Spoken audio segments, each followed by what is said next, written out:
Everyone, welcome back to But Why the Reviews, and today we're reviewing Nightbitch. As always, I'm Kate and I'm here with Allison. Hi. Thanks for letting me do this too. Yeah, no, I'm really excited because I did look up some reviews of Nightbitch, and they tend to be from people who may not identify with the female experience, if we're Yeah. being entirely honest. So I'm excited to talk to you today about this. Why don't you let folks know who you are? Because this is your first video with us, right? It is. And I'm like blushing, I think. I get embarrassed whenever I'm on camera. But yeah, my name is Allison. I'm a writer and editor here at But Why Though. I'm also the editor in chief at a little site called inbetweendrafts.com. Freelance writer, tired. That's about it, really. Awesome.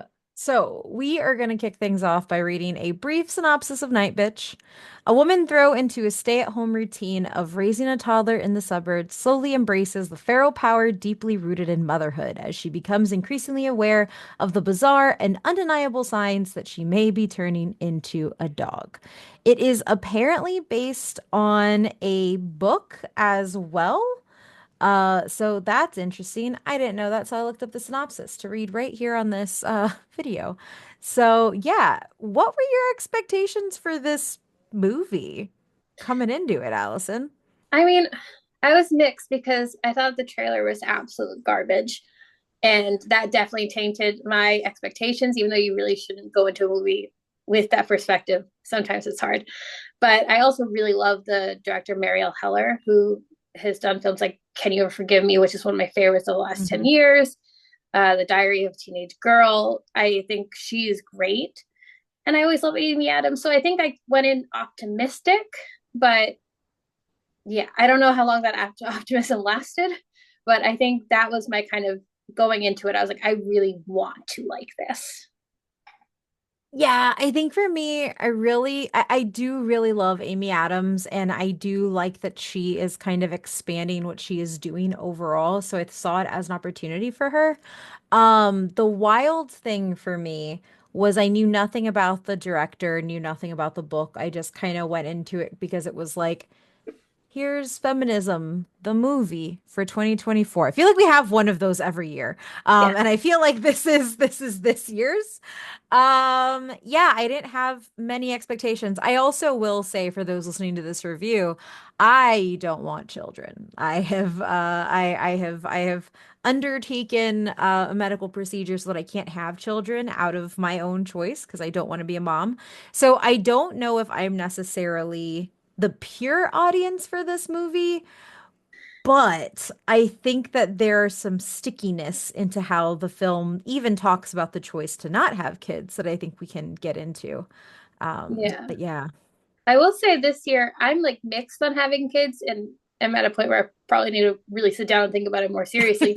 But I, this year's been like the year of cinema telling me I don't want them. Between this and Nutcrackers, I'm like, oh, this looks terrible. This looks Hmm. absolute trash. Why would people do this?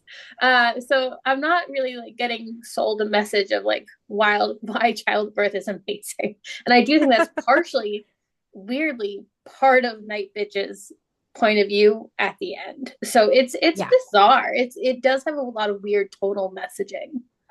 It does. And we can get right into it. So, we always start off, but why the reviews, by looking at the things that we liked with this film. And I will say this is probably going to be a shorter list for me. And I wouldn't say that this means the things I didn't like is really long, so much as there are things in this film that I am confused by. What I was not confused by was how good Amy Adams is in this movie in general. Despite some of the script lacking and despite some of the awkward things, I think that Amy Adams is just a very good actor. And I think that that comes through even when she's having to do a little bit more work for the script than I would say she's had to do in the past.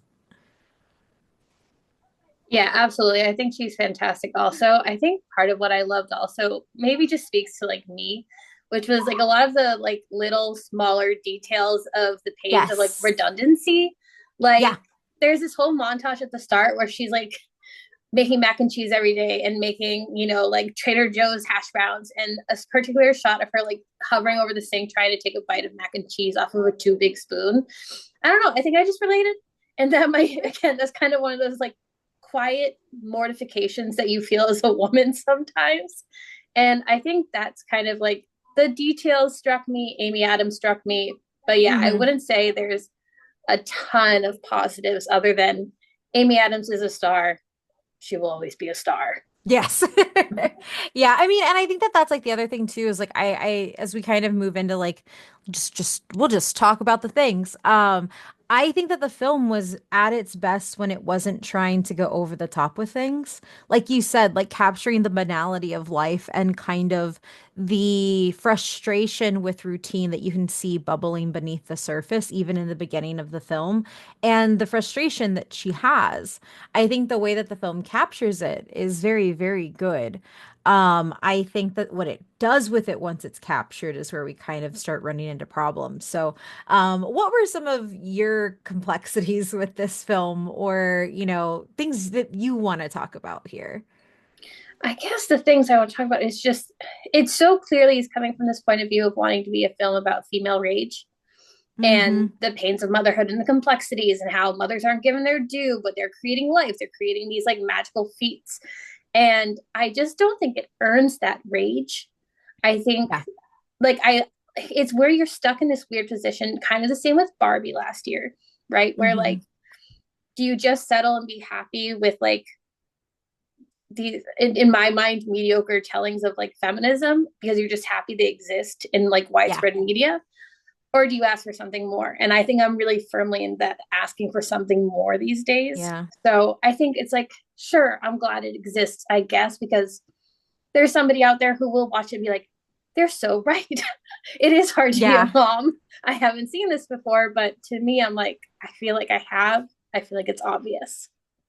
Yeah. And I think it's weird. I feel like and I'm not saying this to be like patronizing, but it very much does feel like baby's first feminism. Like Yes. the first, like it feels as if you are a woman who has never been told that it is okay to not choose motherhood, or if you've only been told that motherhood is this beautiful, glorifying, like meadow with daisies and rainbows, and you will always want to just live for your child.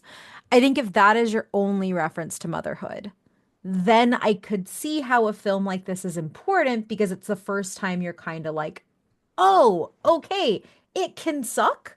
And we can say it can suck. But I think what's hard is when we look at like cinema more broadly now, like we have so many examples of that and examples of that I think have been done better, whether it's in TV or film, because I think Apple TV's Lessons in Chemistry does a really phenomenal job about having a group of women talking about like, oh yeah, I totally almost forgot my kid. Like just like these moments of lapsing and losing yourself, but also understanding that in spite of which is what I think parenting is, like if you make the choice to be a parent, it is not because you know it's going to be easy, but it's because you know it's going to be hard and you still want to. And I think that that's kind of where this movie like tries to end up in the end, but it's that rage component that I don't think it fully grasps, like you said, because this year we also had Your Monster with Yeah. Melissa Barrera, friend Caroline Lindy, and that is a film about feminine rage. That is a film about not saying you're sorry and starting to push back and building your boundaries.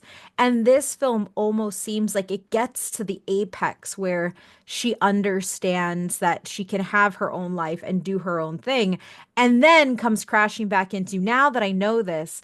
Now I can choose to come back into motherhood and I can choose to come back into the thing that I did not like and was ruining my life. And I think that there is something frustrating with always constraining the idea of liberation to the idea that you will always return to its natural point. You just have to have other elements to help you. And I think that that Yeah. gets frustrating.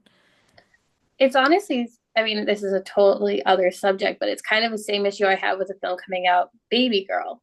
I don't know if you've seen it Yeah. yet, but I feel like there's a similar point where it's like, you still end up in the same spot. It's just that you've had your moment of liberation. If you have your moment of Mhm. release and like kind of embracing all these things that society has told you like is not okay, but you still end in the same Yeah. point. And I get that that's like an absolutely frustrating way to like tell a story.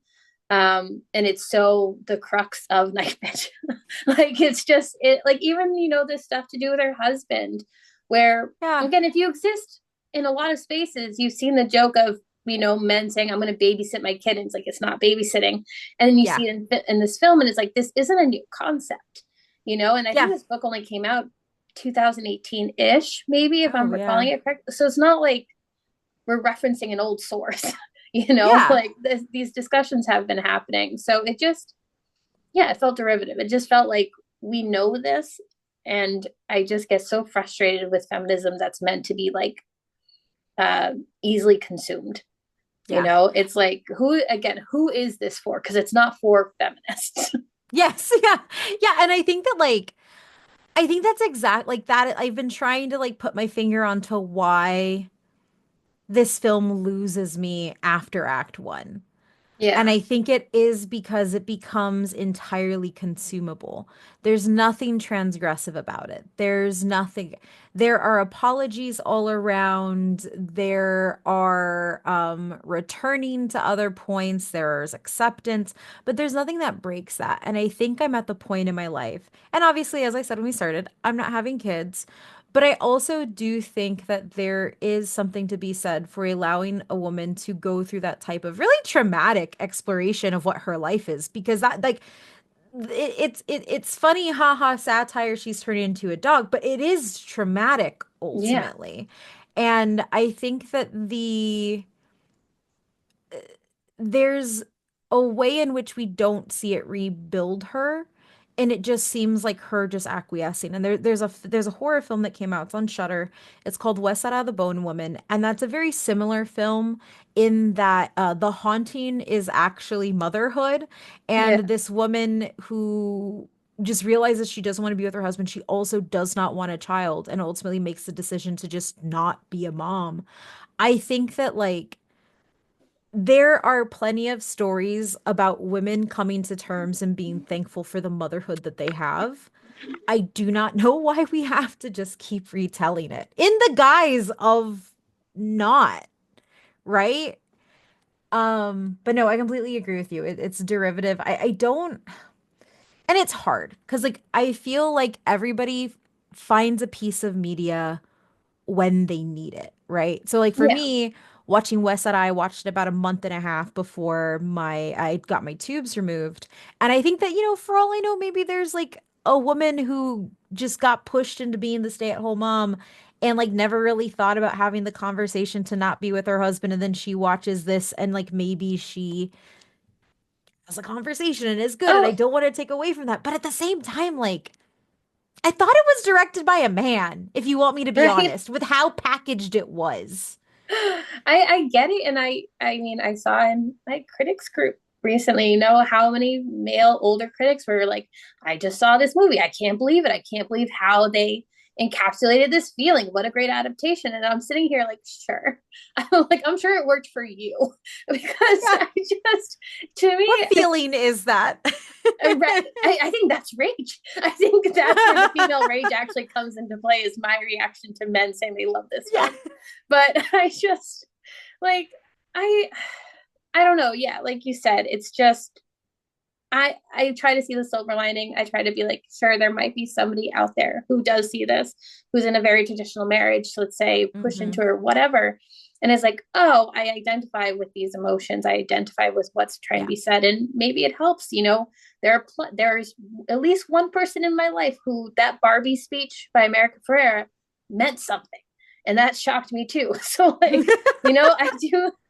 It will hit people. I just with the talent on board, you expect something else. And I don't know about you, but I'm Yeah. not a huge horror person. But did you even expect more from the body horror elements? Yeah. You get I like that expected one so gross much scene, more. Yeah. and like especially I haven't seen The Substance, but to come out the same year as The Substance, which deals with female expectations and like grotesque Hmm. body horror, it doesn't really stand up. You can say it's two different things, but body horror and horror is in the descriptor. Yeah, so it Uh, is. I mean, like they take, and I think that that's like 100% on the money because it's never like it is played for laughs, like most of the time. And I think that that tonal dissonance is where my issue is coming because it's like this is a traumatic experience. Hell, that kid's gonna wake up telling its friends it slept in a doggy bed when it was a kid, and I yeah. promise you that is actually trauma. And like, and I think that there is a levity to it, except for in the moments where she's being punished in a way for me. So like Yeah. I think the scariest that the movie gets is when she's at that dinner table and Yes. she's having the realization of what motherhood is for everybody else and she doesn't know how to answer and she's panicking and she's it uses this framing device of not really knowing what she's doing in her head and then what she's doing out loud. And that moment of panic and realization is scarier to me than like the turning into a dog things, which are just Yeah. like, I have 8 nipples now. I don't know if you want to have sex with me. Or like it's hard and I think you're on the money. Like The Substance is probably one of the film's better takes on feminine expectation. And here it's like I don't know, it's Nightbitch is toothless. That's the issue. It has no teeth, it has no bite, and like genuinely I don't even know if it has bark. Right. Like that's the thing that I think is funny in all of it.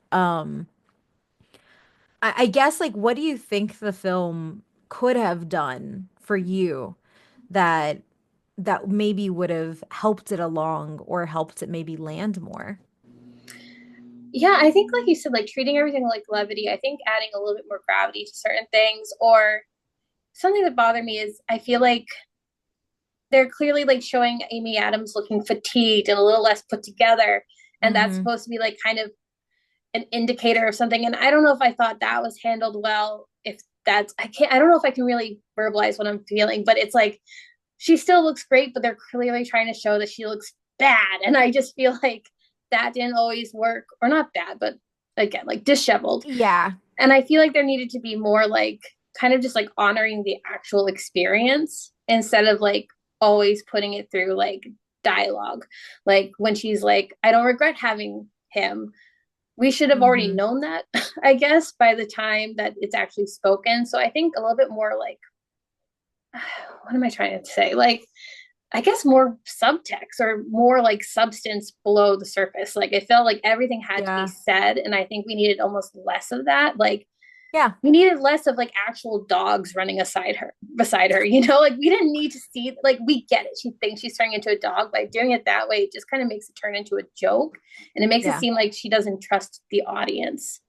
And so I think maybe a little Yeah. bit more trust, a bit more honoring of the character and like liking the character. I can't tell if the movie does.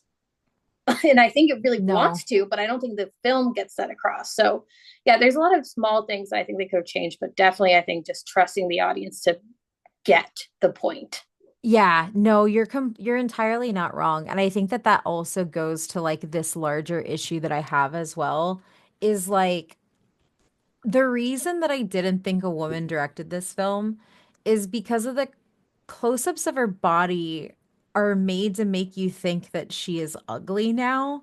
Yeah. It's Amy Adams with a little bit of added weight. Like I don't like it was almost like it was more offensive to understand that your idea of a woman losing herself is not being a size 2 anymore. Yeah. Like it's Okay, thank God, frustrating. because I Like was it's watching it and I was like, I am I just taking this personally? was Like, like, am girl, I just, I have Amy Adams as Pooch. Like yes, that's the same. reality. It was like, and in my head, I'm like, she looks good, but I feel like they're trying to tell us that she doesn't. Or is that my Yeah. own, like, internalized whatever? But it was such a weird couple shots that I absolutely get why you think it was directed by a man. Cause I was like, this isn't bad. Like, I don't Yeah. know. It was No. so weird. Yeah, I had that I'm no, I'm very happy you brought that up because it's hard because I feel in a movie that's trying to buck these stereotypes and ideas and give you a pathway to not be a victim to them. It's reinforcing them so much. And I think that like I don't know, even down to the husband, like he gets off way too easy. Like in general, let him just be bad.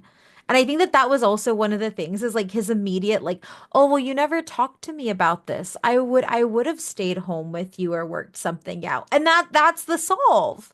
Yeah. And I'm like, girl, he saw you doing this. He literally called you to go get your kid something while he was on the toilet. Like I Yeah. promise you, that's not getting fixed with a conversation. That is selfishness. Right, there is a beat in it where he like essentially implies he wants to have sex, and she's like on her period holding a heat pack towards her, and I was like, in what world? Like, you crazy human. I was like, run. Yeah. Like, yeah, And so I I think like, definitely think he got let off like way too easy at the end, just like yeah. cry a little and be like, I didn't get it, but now I do. It's like, come on, you've been, the movie says they've been together for like 20, almost 20 years or something, Yeah. and it's like, you haven't caught on yet. Yeah, and it's such, and I think that that's what it like. It's that commodified feminism where it's feminism within the confines of so long as you end back up with the person that you were with before and still want to be a Yes. mom. And Yeah. it's kind of like, no, he sucks. I know. There were so many moments, just like him knocking on the shower door to be like, why didn't you get milk? It's like, why didn't you? Yeah. Yeah. So, I mean, I guess it does, it definitely pokes at you a little bit. But again, it pokes at you in a way that, like, any story about the average lower tier man will poke at you too. You know, Yes. it's like, this is obvious. No, But no, I like entirely. the point. I didn't think about it in the sense that, like, it's okay as long as they end back where they started. You know, that's so Yeah. interesting.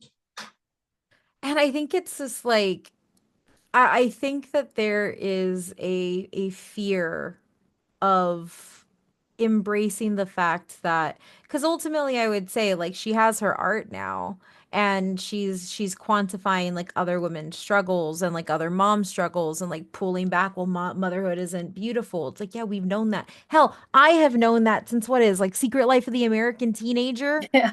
where like Shailene Woodley's having a kid at 15. That taught me that motherhood sucked. Like Yeah. and Right. that was like over 20 years ago. And like Oh, I say it jokingly, but like we've had so many of these iterations, like you said, that at this point, like you're scraping at the same thing. Do something new, yeah. do something original, be transgressive, because I think a lot of what we are learning now, especially women our age, is that it's not so much transgressive so much as understanding what you want and need right there and then. And I think that like because filmmaking at this point is about making money, we are in a situation where we will always circle back around to, and this is how you commodify it, and this is what's acceptable. And I loved Barbie last year, but you mentioned it, even Barbie to an extent. Like it was pink packaged feminism at the end of the day. And I think that like until we get away from just doing that, I say this in my Hello Kitty years, like I'm fully aware like, yes, I too partake in the capitalism of feminism, but I also think that if we're going to show our artists as having something deeper to say, we should maybe ask them to elaborate on their point in their Yeah. art. Yes, I agree. Especially when, again, it's being touted as like the feminist film of 2024. It's like, all right, well, Yep. why? Why? Yeah, deliver on it. And I will say, since you said you like Barbie, I definitely think Barbie is the better made film. Oh, it is 100%. Yeah, I Yeah. would. Like if we I have to have my pick, gripes, but yeah. It is like if we have to pick the like if we compare the past year in feminism movies, I think Barbie yes, is the superior one. absolutely. For sure.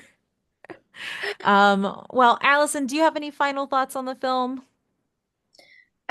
I guess no, aside from the fact that, like, if people do see it and it does affect them, like, I am happy because I do feel like people should always enter a movie hoping they'll like it and get something from it. Yes. It's just for me, I did not. And I think we have such wonderfully radical storytellers out there. And I'd love to see more of Hmm. it in the mainstream, especially if this is going to be kind of our bar for right now. Yeah. No, I have nothing more to add because that's exactly what I would say. Oh, I would say go watch Wesera, The Bone Woman. It's on Shudder. It's very good. It was my favorite film last year. And I think that it's one that I think more women should watch. It's a Mexican horror film. So, read a little bit of subtitles. Is this good for you? Allison, why don't you tell everybody where they can find you on the internet? Oh gosh, it's changed recently. I am on Blue Sky.